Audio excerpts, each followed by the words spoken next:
तो वामन रूपधारी श्री भगवान ने कहा महाराज बलि से कि माना कि आप सारे जगत के स्वामी भी हैं और बड़े उदार भी हैं, पर फिर भी मैं आपसे अपनी आवश्यकता से अधिक नहीं लूंगा। आवश्यकता से अधिक लेने से पुण्य क्षय होता है, आवश्यकता से अधिक लेने से पाप होता है। कहीं से भी आप लें, प्रकृति से भी आवश्यकता से अधिक लें तो पाप है। तो जब भी लेने का समय आए सदा यह विचार रखना चाहिए कि आवश्यकता से कम लिया जाए, अधिक नहीं। आपने अधिक लिया तो वो अहितकर ही होगा, आपके द्वारा उसका दुरुपयोग होगा या फिर संग्रह होगा। आप यदि अपनी आवश्यकता से अधिक लोगे या तो उसका संग्रह करोगे या आपके द्वारा उसका दुरुपयोग होगा। संग्रह भी दुरुपयोग ही है, पाप लगता है। तो यहां भगवान ने एक आदर्श स्थापित किया कि अगर लेना पड़े तो कैसे लेना चाहिए। भले सामने देने वाला परम उदार ही क्यों ना हो, सब कुछ देने की सामर्थ्य क्यों ना रखता हो, पर फिर भी अपनी आवश्यकता से अधिक नहीं लेना चाहिए। तो श्री भगवान ने कहा कि विद्वान पुरुष को, जो विवेकी है, धर्म का मर्म जानने वाला है, उसको तो अपनी आवश्यकता के अनुसार ही दान स्वीकार करना चाहिए। इससे वह प्रतिग्रह जन्य पाप से बच जाता है। हंसने लगे बलि। अहो ब्राह्मण दायाद वाचस्ते वृद्ध सम्मताः त्वं बालो बालिशमतिः स्वार्थं प्रत्युबुधो यथा। राजा बलि हंसने लगे, बोले बातें तो वृद्धों जैसी हैं। आप तो बहुत अच्छी कह रहे हो, पर बुद्धि तुम्हारे स्वरूप के अनुरूप ही है, बुद्धि बालक जैसी है। तभी तो अपना हानि लाभ नहीं समझ रहे। अरे मैं तीनों लोकों का एकमात्र अधिपति हूं, 9 वर्षों से युक्त द्वीप का द्वीप तुमको दान में दे सकता हूं। तुमने मुझे अपनी वाणी से प्रसन्न कर लिया। राजा बलि कहने लगे, मुझे प्रसन्न कर लिया तुमने, मैं तीनों लोकों का अधिपति। मायापति मंद मंद मुस्कुरा रहे हैं, लेकिन मुझे प्रसन्न कर लिया तुमने, मैं तीनों लोकों का अधिपति। और मुझे प्रसन्न करके भी मांग क्या रहे हो? केवल 3 पग भूमि। ये तो बुद्धिमानी नहीं है। बलि बोले, अरे ब्रह्मचारी जी, एक बार कुछ मांगने के लिए अगर कोई मेरे पास आ गया, फिर उसे कभी किसी से मांगने की आवश्यकता नहीं पड़नी चाहिए। यदि मेरे पास ही आ गया है तो फिर इतना ले ले कि फिर जीवन में पुनः कभी याचना न करनी पड़े। तो अपना सारा जीवन सुखपूर्वक यापन करने के लिए जितनी वस्तु की आवश्यकता है उतनी मुझसे ले लो। यहां एक और बात ध्यान देने की है। बलि जैसा भी कोई कह रहा है कि कोई मेरे से एक बार मांग ले तो उसको दोबारा मांगने की आवश्यकता नहीं पड़नी चाहिए। आप सोचो भगवान का स्वभाव कैसा होगा। जब बलि जैसा भी कोई अपने मन में यह भाव रखता है कि मुझसे कोई मांगे तो फिर इतना ले ले कि दोबारा मांगने की आवश्यकता ना पड़े। आप सोचो भगवान का स्वभाव कैसा होगा। भगवान तो उदार शिरोमणि है, बलि उदार हैं, पर भगवान तो उदार शिरोमणि है। जाचक जन सब किए अजाची। भगवान जब देते हैं फिर किसी से मांगने की आवश्यकता नहीं रह जाती। भगवान का दान ऐसा है, तेरी बख्श ना मेटा कोई सतगुरु का दिलासा।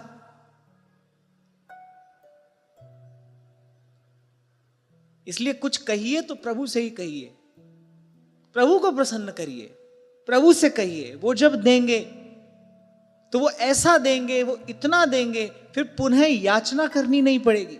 यहां वहां से मांगोगे फिर लेना पड़ेगा, फिर लेना पड़ेगा, लेते ही रहना पड़ेगा। क्यों? क्योंकि यहां कोई कुछ भी दे दे पर आपको तृप्ति नहीं दे सकता। यहां कोई आपको कुछ भी दे दे, वस्तु दे सकता है, तृप्ति नहीं दे सकता। अतृप्ति भीतर बनी रहेगी। और अभी देखिए कुछ क्षण पहले कैसी घटना घटी। श्री भगवान के चरण धोए बलि ने, चरणामृत पान किया, शिरोधार्य किया, अपने एक एक अंग पर छिड़का, इतने मात्र से बलि की तृप्ति हो गई। उसको लगा कि मेरे सारे मनोरथ पूर्ण हो गए। कुछ क्षण के लिए तो उस अनिर्वचनीय आनंद की अनुभूति बलि को हुई। आहा, अब ऐसा लगता है कि जैसे कुछ पाना शेष नहीं, सब कुछ मिल गया। रोम रोम में ऐसा आनंद भर गया, लगा सब कुछ मिल गया। भगवद आराधन यही जीव को पूर्ण काम करने वाला भी है, यही जीव को निष्काम करने वाला भी है, प्रभु का आराधन। इसलिए कई बार आपसे कहता हूं, पहले तो मांगने की आवश्यकता नहीं है। बिन बोलिया सब कुछ जानदा, किस आगे कीजय अरदास। कितनी मार्मिक बात कही है। किससे कहना है? उससे जो आपके बिना बोले सब जानता है, जो आपकी आवश्यकता आपसे अधिक समझता है। बालक जब गोद में होता है ना, बोल नहीं सकता भूख लगी है, उसकी चेष्टा से मां समझ जाती है। कभी कभी तो बालक चेष्टा भी नहीं करता, पर मां को चिंता होती है कि बहुत देर हो गई, भूखा होगा, इसके भोजन का समय हो गया, इसको कुछ खिलाने पिलाने का समय हो गया, भूखा है। अरे बच्चा खेल रहा होता है, खेल में मस्त हो जाता है, मां को चिंता होती है, मां पकड़ कर लाती है कि बच्चा बहुत देर से भूखा है।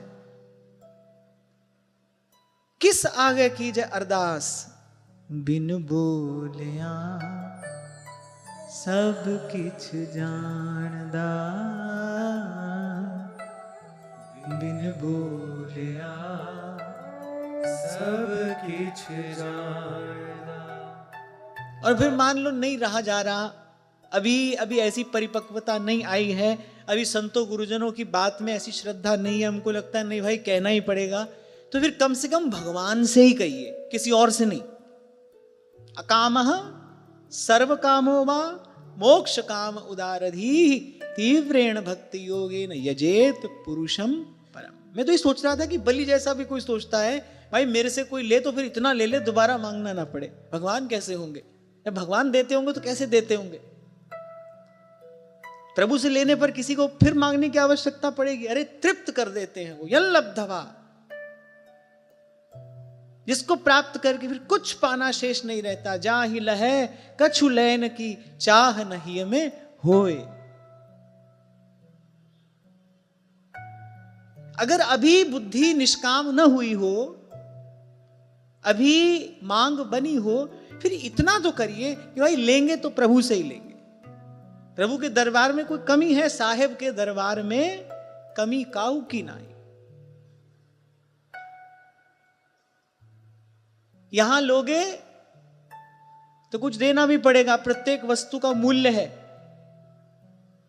कितना ही निकट का संबंध क्यों ना हो, पर वो उसका जो आधार है ना, वो लेना देना ही है। ग्रह प्रतिग्रह, लेना देना, इसी पर संसार चल रहा है, इसी पर व्यवहार चल रहा है। हमारे लिए कोई नियम बदल थोड़ी जाएगा। लोगे तो फिर देना पड़ेगा, और ये लेना देना कभी छूटेगा नहीं। प्रभु से कहिए, रसिक प्रीतम हित चित की बातें गिरधर जी सो कहिए। प्रभु से कहिए। पहली बात तो कहने की आवश्यकता नहीं है, पर कहे बिना न रहा जा रहा हो तो फिर प्रभु से ही कहिए, किसी और से न कहिए।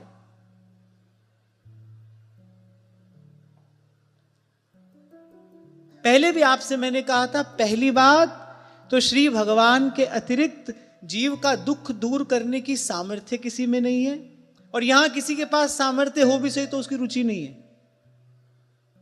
कितने निर्धन व्यक्ति हैं संसार में और कितने धनी व्यक्ति हैं।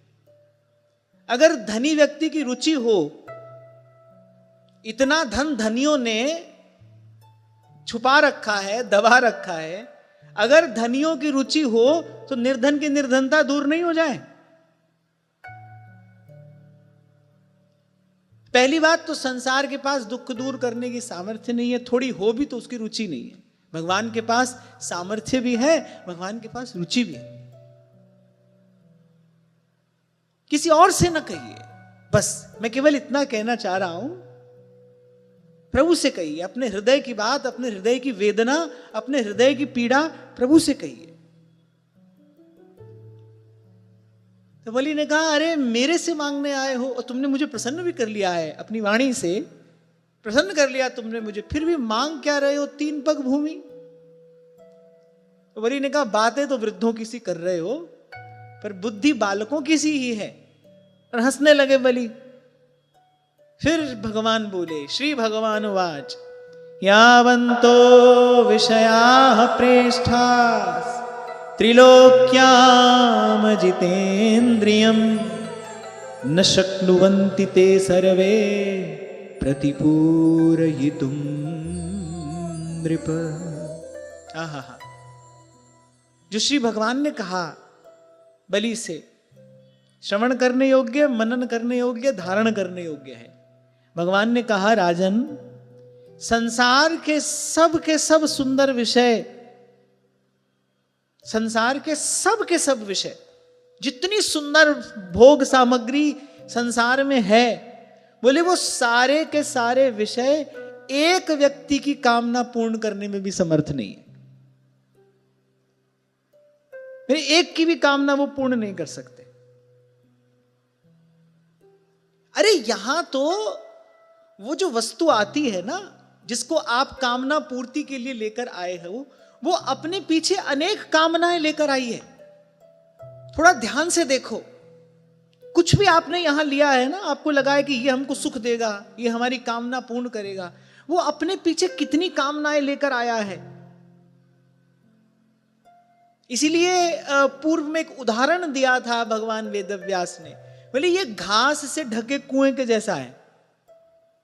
हरी हरी घास से ढका हुआ कुआं है, देखने वाले को पता नहीं, वो तो मौज में चले जा रहा है, और एकाएक उसको लगता है घास पर पांव पड़ा है और गिर जाता है किसी अंधकूप में जाकर। ऐसे संसार है, जो है सो दीसत नहीं, और जो दीसत सो नाही।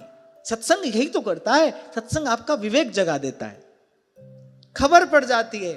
और आपसे कई बार कहता हूं, जब पता होता है ना कि ये कार्य करके हमको कुछ मिलने वाला नहीं है, उसको करने में रुचि नहीं होती, रुचि नहीं रहती।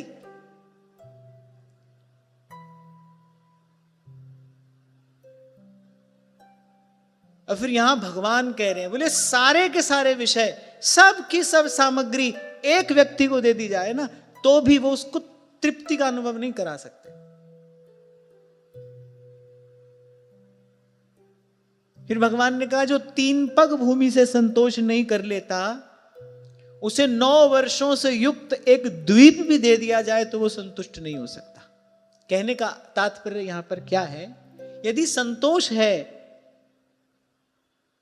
तो फिर जो प्राप्त है उसी में संतुष्टि है, और यदि नहीं है फिर तो इस दौड़ का कोई अंत नहीं है।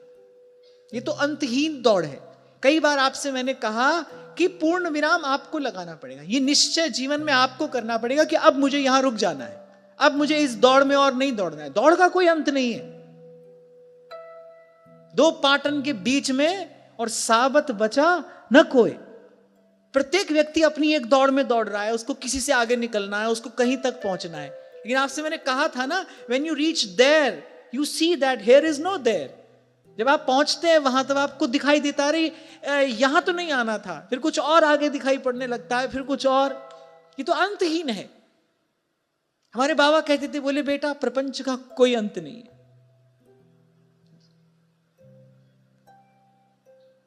जैसे भगवान का कोई आदि अंत नहीं है, जीव का कोई आदि अंत नहीं है, माया का भी कोई आदि अंत नहीं है, इसका कोई अंत नहीं है। आपको निर्णय लेना पड़ेगा। एक दिन आपको ही वो विराम लगाना होगा कि बस अब इस दौड़ में मुझे और नहीं दौड़ना है। वो आप कब करते हैं ये आपका निर्णय है। आप आज करते हैं, फिर कभी करेंगे, या फिर किसी जन्म में, पर ये काम करना आपको ही पड़ेगा। और मेरा कहना सदा से यही रहा है कि जो काम आपको ही करना है, आपके बिना कोई नहीं कर सकता, उसको कल पर क्यों छोड़ना। कल पर तो वो काम छोड़ा जाए जो कल पर छोड़ने से ना करना पड़े। भाई हमने कल पर छोड़ दिया, कल ना करना पड़े शायद, अरे कभी भी करना आपको ही पड़ेगा। इसलिए उत्तिष्ठत, जागृत, जागिए। तभी कबीर कहते हैं, कहत कबीर सुनो भाई साधो, साहिब मिले सबूरी में। संतोष जब आवे, संतोष धन सब धन धूर समान। जिस सुख के पीछे व्यक्ति दौड़ रहा है, भाग रहा है, मर रहा है, गिर रहा है, अरे वो सुख तो संतोष में है। जो प्राप्त है वो पर्याप्त है। जितना मुझे प्राप्त है उतना मुझे पर्याप्त है। आपको लगता है ऐसा, इसी को कहते हैं मृग मरीचिका, मिराज। आपको लगता है ऐसा कि देखो उसके पास वो वस्तु है, उस वस्तु के होने से वो सुखी है, उसके पास जाकर देखो वो किसी और वस्तु के अभाव से दुखी है, कोई किसी और वस्तु के अभाव से दुखी है। त्रिलोक विजेता रावण अपनी कामना के अधीन होकर करा बैठा ना अपने कुल का नाश हुआ, कीर्ति का नाश हुआ।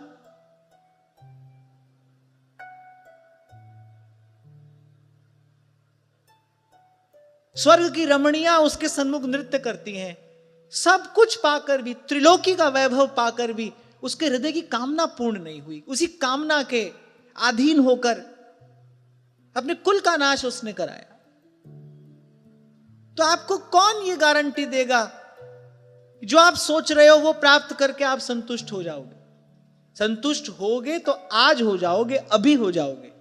संतुष्ट कुछ प्राप्त करके, कोई वस्तु प्राप्त करके नहीं। संतुष्ट तो गुरु का ज्ञान प्राप्त करके होता है जीव। गुरु की मुख से निस्सृत उस ज्ञान गंगा में, उसके सानिध्य में जो प्रवाहित होती है वो विमल गंगा, उसमें गोता लगाकर कोई संतुष्ट होता है।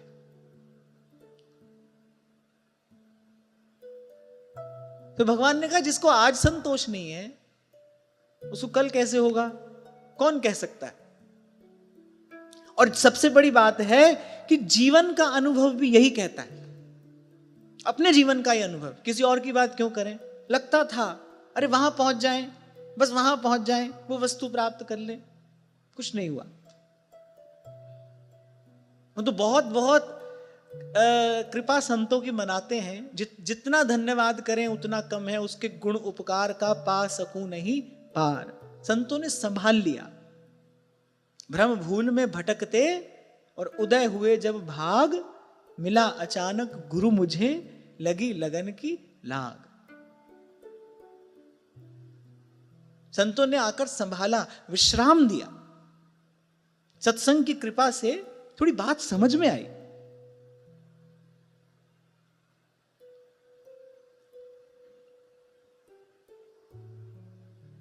तो भगवान ने कहा कि 9 वर्षों से युक्त एक द्वीप भी दे दिया जाए तो भी संतुष्टि नहीं। क्यों? क्योंकि फिर उसको 7 द्वीप प्राप्त करने की इच्छा हो जाएगी। एक द्वीप जब प्राप्त कर लेगा 7 द्वीप प्राप्त करने की इच्छा हो जाएगी। पहले भी हमने चर्चा की ना, धन अपने साथ अनेक अनर्थ लाता है, लेकिन उन अनर्थों में जो सबसे पहला है वो क्या है? लोभ। लोभ है सर्व पाप को मूल। सारे पाप यहीं से जन्म लेते हैं। सब व्याधियों का मूल है मोह, सब पापों का मूल है लोभ।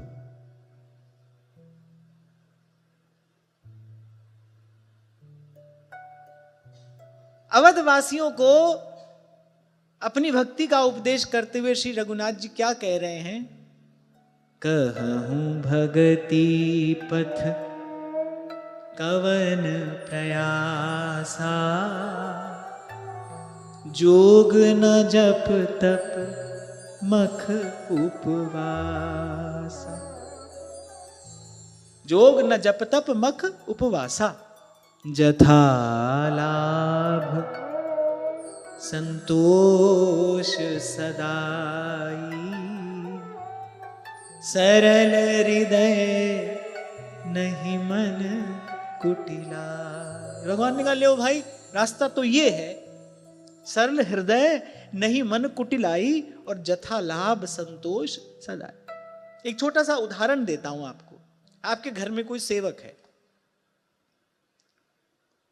आप कितना भी उसको दे दो मुंह बनाए रहता है। उसकी दृष्टि यहां वहां बनी रहती है, ये भी मिल जाता, वो भी मिल जाता।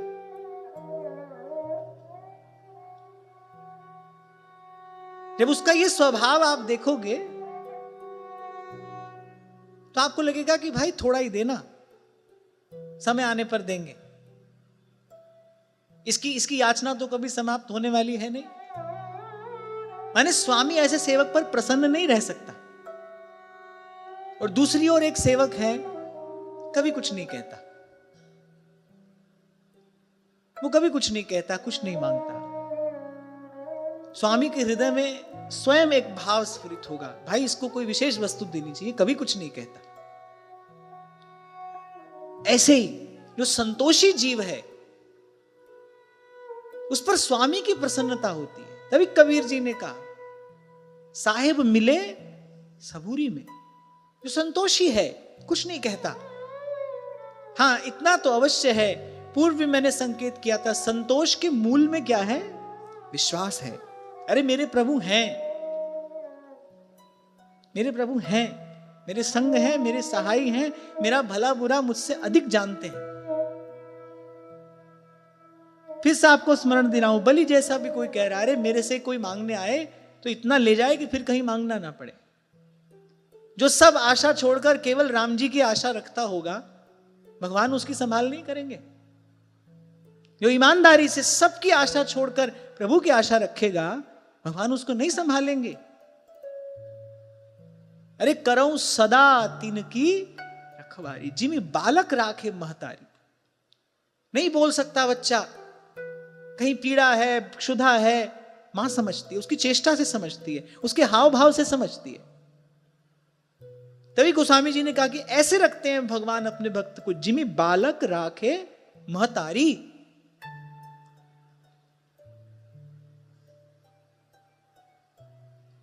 फिर भगवान ने उदाहरण दिए गए आदि नरेशों के। बोले सातों द्वीपों के अधिपति थे पर तृष्णा का पार नहीं पा सके, कृष्ण शरण गए तृष्णा जइए।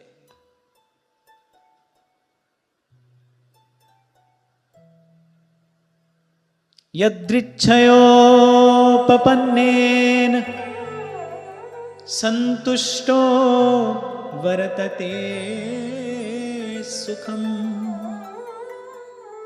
ना संतुष्टस्त्रिभिर्लोकैरजितात्मोपसादितैः।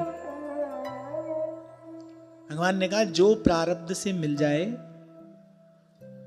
उसी से संतुष्ट होकर रहने वाला अपना जीवन सुख से व्यतीत करता है। हां, परंतु जिसके जीवन में संतों गुरुजनों का संग नहीं होगा, जिसके जीवन में ये सद्विचार नहीं होगा, जिसके जीवन में भगवत विश्वास नहीं होगा, वो कितना भी सुन ले, उसको लगेगा अरे कर्म तो करना ही पड़ता है, हाथ पर हाथ धर कर बैठ जाए, ऐसा वैसा, बुद्धि जाने कितने कितने विचार परोस देगी एक क्षण में। वो दौड़ेगा, भागेगा, ये करेगा, वो करेगा।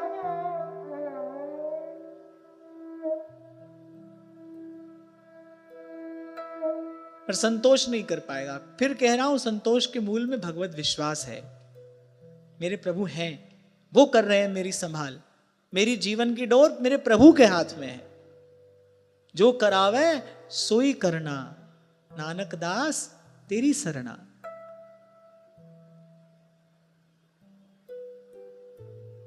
मैं तो कहता हूं कि कैसी विडंबना है, भगवान कितना सुंदर विकल्प दे रहे हैं। भाई सब कुछ मेरे भरोसे छोड़ो, निश्चिंत हो जाओ, निर्भर हो जाओ, मैं संभालूंगा। मां शुच, डरो मत, अहम त्वा सर्व पापेभ्यो मोक्षयिष्यामि मां शुच। भगवान ने कहा डर मत, जैसा मैं कहता हूं वैसा कर। निमित्त मात्रम भव सब साचिन। सावधान में मैं हाथ पर हाथ धरकर बैठने के लिए नहीं कह रहा हूं, कहीं आप अपना मनमाना अर्थ लगा लें। जो भगवान के भरोसे बैठता है, जो अपने भरोसे होता है, वो तो अपनी सामर्थ्य के अनुसार थोड़ा सा काम कर पाता है। लेकिन जो भगवान के भरोसे होता है, भगवान उसको अपने कार्य में निमित्त बनाकर उससे महत् कार्य कराते हैं। भूलना नहीं।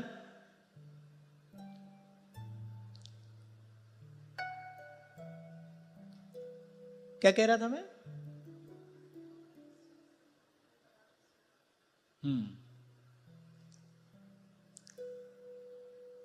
जो प्रारब्ध से मिल जाए उसी से संतुष्ट होकर रहने वाला अपना जीवन सुख से व्यतीत करता है। थोड़ी देर पहले यही कहा आपसे, सुख के लिए कहां कहां दौड़ रहा है व्यक्ति, क्या क्या कर रहा है और क्या क्या नहीं कर रहा है। अरे पर सुख तो संतोष में है। थोड़ा रुकिए, थमिए, फिर भागते मत जाइए। ये अंधी दौड़ है। मोहांध व्यक्ति ही भाग रहा है। जिसका विवेक जगा है वो तो पायो परम विश्राम। तो स्वामी जी कह रहे बोले हम तो आराम से बैठे। मैं ये कह रहा था कि देखो कितना सुंदर विकल्प भगवान दे रहे हैं, पर ये माया से मोहित जीव कैसा है, ना भगवान का भरोसा है, ना गुरुजनों का भरोसा है, ना शास्त्र के वचनों में कुछ श्रद्धा है। अपनी सामर्थ्य पर विश्वास है, मैं कर लूंगा, करके दिखाऊंगा। क्या कर लोगे, क्या करके दिखाओगे। सहज ही जिनके पग परत रज सम होत पसान। या भगवान ने यही कहा, सप्त द्वीपाधिपतयो नृपा। बोले जो 7 द्वीपों के अधिपति थे वो भी तृष्णा का पार नहीं पा सके, वो भी दौड़ते रहे दौड़ते रहे दौड़ते रहे।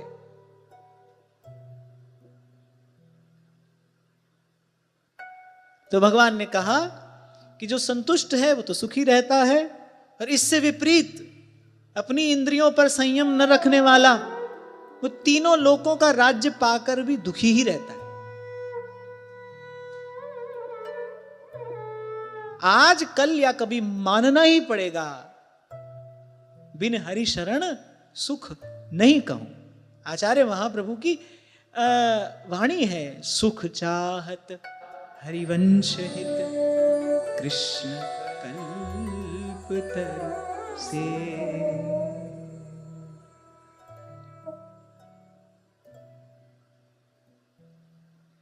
बोले जिसका अपनी इंद्रियों पर संयम नहीं है, जिसका विचार पर संयम नहीं है। कई बार आपसे चर्चा करता हूं ना मैं इस विषय में, विचार में भी एक अनुशासन होना चाहिए, वैचारिक अनुशासन। मन तो कहीं भी चला जाएगा, मन तो कुछ भी सोच लेगा, मन तो कैसा भी संकल्प कर लेगा। कई बार कहता हूं ना आपसे कि मन ही मन है क्या, आपके पास बुद्धि नहीं है? भगवान ने बुद्धि भी तो दी है। मन क्या कह रहा है उसको देखने परखने के लिए भगवान ने बुद्धि भी तो दी है, उसका भी सदुपयोग करना चाहिए। या जो मन कहेगा सो कर लेंगे, फिर तो मन ही करे फजीत। जब तक गुरु ना मिला हो, जब तक गुरु के चरणों में सुदृढ़ विश्वास और निश्चल श्रद्धा ना हो गई हो, तब तक तो मन ही करे फजीत। ऐसा हो जाए तो फिर मन ही मिलावे राम से। वैचारिक अनुशासन भी होना चाहिए। चला जाए मन कहीं, उसको लौटा कर लाइए। रुदास जी कह रहे ना, ऐंच खैंच या मन ही को, उसको लौटा कर लाइए।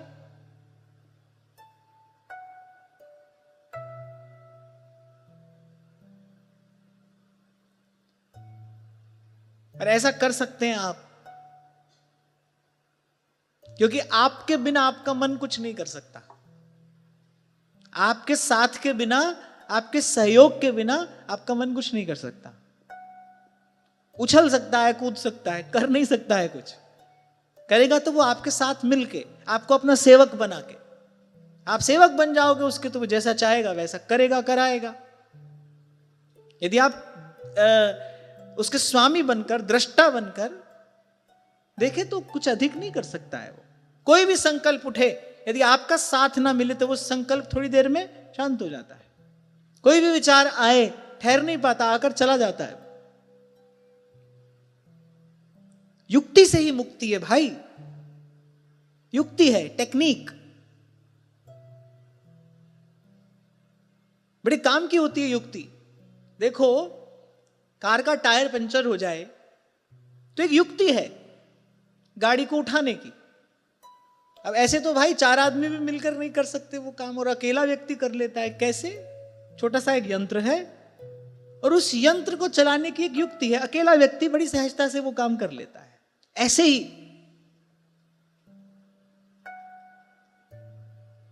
ऐसी गुरु कुछ कुछ उपासना के रूप में कुछ यंत्र देगा और फिर कुछ युक्ति देगा। जो कार्य किसी भी प्रकार से नहीं होता वो सहजता से हो जाएगा। उससे संतों से युक्ति सीखनी चाहिए। मन कभी बहुत उछल कूद करे, उसके पीछे मत चल पड़ो। आप देखोगे थोड़ी देर शोर मचाने के बाद वो शांत हो जाएगा। जब तक आपका संग साथ उसको नहीं मिलता तब तक वो कुछ नहीं कर सकता। आपको एक प्रसंग सुनाया था ना मैंने, परिक्रमा मार्ग में बाबा भजन करते थे। मधुकरी करके पाने का उनका नियम था, और मधुकरी में भी उनका नियम था 5 घर से टूक लेते थे, सूखा टूक, सोई पाते थे। एक ब्रजवासी परिवार था, बाबा में बड़ी श्रद्धा रखता था। एक दिन उनके यहां कोई विशेष उत्सव था, तो वह सुबह सुबह आया और बाबा को मालपुआ दे गया, और बड़े आग्रह पूर्वक उसने कहा, बोले बाबा आज तो यही पानो पड़ेगो। बाबा में बड़ी श्रद्धा थी, बाबा का भी स्नेह था। बाबा ने पुआ रखा लिए कि भाई अपना नित्य का नियम करके और मध्याह्न की सब संध्या आदि करके उसके बाद पाएंगे। पर उस दिन तो मन जाए बार बार पुए में। बाबा को लगे भाई आज तो नियम जल्दी पूरा कर ले, मन ऐसा कह रहा है। बाबा ने अपने मन को देखा। बाबा ने कहा पहले इसी का समाधान करना चाहिए। बाबा बीच ही नियम से उठे, पुआ खिलाए सब बंदरों को, हाथ पैर धोकर फिर आकर अपने आसन पर बैठे, आचमन किया और अपने मन से बोले, बोले बेटा आप खा ले पुआ, तू हमको भजन नहीं करने दे रहा था इस वस्तु के मारे, ले बेटा आप खा पुआ। बाबा ने कहा कि अब कल ही मधुकरी को जाएंगे। सीधा हो गया मन। आप मन का कहा करते रहोगे, मन के पीछे दौड़ते रहोगे, फिर तो भाई ठिकाना मिलने वाला नहीं है। मन तू ज्योत स्वरूप है, अपना मूल पछाड़, ये बात कौन कह रहा है? वो जो चेतन जीव है ना, वो कह रहा है अपने मन से, अरे तू ज्योत स्वरूप है, तू प्रभु का है। इन क्षुद्र विषयों में सुख मत खोज, इनके पीछे मत दौड़, तू प्रभु का है, वहीं चल, तुझे वहीं विश्राम मिलेगा। इस प्रकार अपने मन को सिखाया जाता है, समझाया जाता है, सन्मार्ग पर लाया जाता है। यही युक्ति है। तो भगवान ने कहा नहीं तो भाई तीनों लोकों का राज्य किसी को मिल जाए, पर असंतोष की अग्नि उसके हृदय में धधकती ही रहती है। फिर बड़ी अद्भुत बात भगवान कह रहे हैं, पुंसोयम संसृते रहे तुर संतोषोर्थ कामयो यदृच्छयोपपन्नेन संतोषो मुक्तये स्मृतः। बोले धन और भोगों से संतोष ना ही होना, बोले यही बार बार बार बार इस संसार कूप में पड़ने का एकमात्र कारण है। कहता हूं ना आपसे कि जीवन रहते इच्छा चली जाए, ये मोक्ष है।